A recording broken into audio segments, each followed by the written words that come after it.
AP already మా రాష్ట్రం కూటమి పరిపాలనలో ఉంది.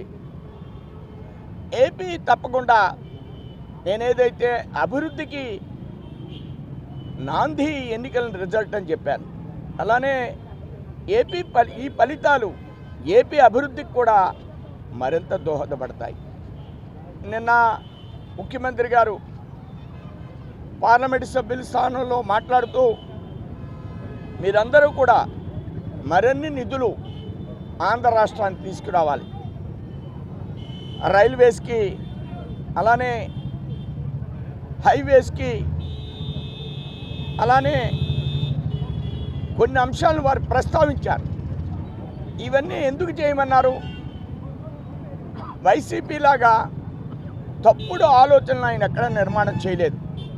ఇప్పటికీ వైసీపీ రాజకీయమైనటువంటి మనస్తత్వంతో ఆలోచన చేస్తుంది.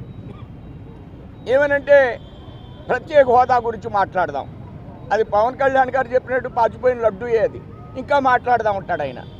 ఆడ పార్లమెంటు సభ్యుల మీటింగ్లో ప్రత్యేక హోదా గురించి మాట్లాడదాం, స్టీల్ ప్లాంట్ గురించి మాట్లాడదాం. మరి నీవు ఉన్నప్పుడు ఎందుకు మాట్లాడలేదు?